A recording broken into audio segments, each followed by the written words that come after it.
Ja, hallo Freunde der analogen Unterhaltung. Hier stehen wir mit Martin Wallace, dem Autor von Hit Zero, aber auch Via Nebula, ist ja auch ganz neu rausgekommen schon. Und auf der BerlinCon, wenn ihr euch erinnert, hatten wir ein weiteres Spiel von ihm, The Arrival von Games Up, Kleinverlag, was dann in Essen rauskommt. Ja. Hello, Mr. Wallace. So, Hit Zero, the big new game here at Gen Con. I played it already, and I have to say I played Via Nebula also, and you were mostly known for complex games, and now Via Nebula, surprisingly light in the range of a little bit heavier family game maybe, and Hit Zero, really light in a way. Yes. How come? Well, Via Nebula came about because I wanted to do a very simple version of Brass and Age of Steam. Okay. So it's actually, if you look at it, it is that is essentially what it is. So it's like you've just taken the essence of those games and made it as simple as possible. And then Space Cowboys themselves went even further and simplified it even further from the version that I gave them. So yes, but that is a more orthodox game, but that was just an attempt to try and do something very simple, because as you know, if you want to try and achieve good sales, you have to do something that's accessible for families. Yeah. Okay? And Hit Zero, this is even more peculiar in my point of view. It's a really geeky theme with the zombies and stuff, but the gameplay is really very straightforward. Yes. I mean, I would say you can play it even if you don't know the rules. When one guy knows the rules at the table, you can say, hey, come on, we start playing. Here, choose the route, but you get this, you have to pay that, and go on.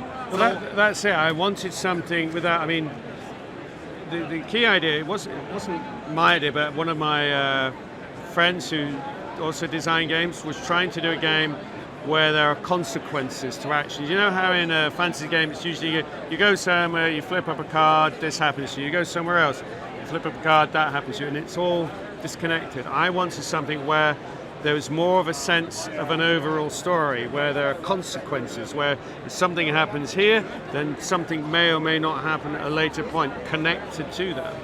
So, but yeah, also with the card thing, something where, you don't need to know what's coming. So you just have a very simple bidding system for player order, and then just choose a pair of cards. That's all it is. But when you take a certain card, it's like, if you take the card with the kid on it, you don't need to know the effect, because it may or may not have effect, because you don't know what's going to happen later. So yes, in that sense, that's what I was looking for, where the rules do not get in the way of the storytelling. One special thing about it is also that players can die. Yes. I mean, if they bet each other, they too much bidding. At the first, so they will all die. So I figure it must be hard to set the overall difficulty. Yes, because you can't make it too hard, so everybody dies all the time. But on the other hand, if people get to know what they have to do, it shouldn't be too easy. So otherwise, the game also doesn't work. Yes, but in a sense, though, if it had been a cooperative game, then you have that problem of setting the difficulty level right. But because it is non-cooperative, players set their own difficulty rating. So if one player is trying to get something for cheap, then somebody will probably overbid him. So players keep each other in check. So I would say you don't have to worry about the difficulty level. It's really what players make of it, that how hard they make life for themselves. And last question about the theme. I mean, the theme is also very unique, very strong, very unique in the sense that the way it is put, like with this kids scrabbling and all this.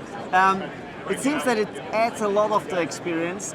Was it at the beginning also, or something? No, that was Space Cowboy. Well, originally, the very original design, when, as I say, my friend he tried doing this fantasy game, and it didn't really work, but that gave me the idea, and so I started doing it just as a standard fantasy game. But it so happened at the time, somebody in Auckland, because I live in New Zealand, asked me to help consult on a live action zombie event. And they wanted somebody who could come in and give some advice about how to add game elements to this zombie thing. So I thought that was happening at the same time. So I thought, well, hold on a moment. If I just change the theme to zombies, which is easier because you can do any story, then maybe that's something that could tie in with this zombie event thing. You know, maybe we just also do a spin-off game. So that was the original idea. Nothing came of that, so I had this game with zombies in. I sent it to Space Cowboys thinking, because I send a lot of stuff to them, I usually let them look at stuff first, because they've been very good to me in the past, and I kind of figured, well, yeah, let them look at it, they'll probably say no, then I'll go on to the next one. So when they said yes, it's like, wow, okay, that took me by surprise. So yeah, so by that time, yeah, it's a zombie game. But they put the twist of, yeah, let's make it about somebody who's really survived the zombie thing. And I suppose also in a lot of zombie movies, you're just kind of letting the zombies come at you. Here, the idea is you don't actually want to face the zombies. You're trying to avoid them. You're trying to get past them. So there's a different spin on the story, even though, yeah, it's zombies again. Yeah, but, of course. Yeah, thank you very much for the insights. And good luck with the game.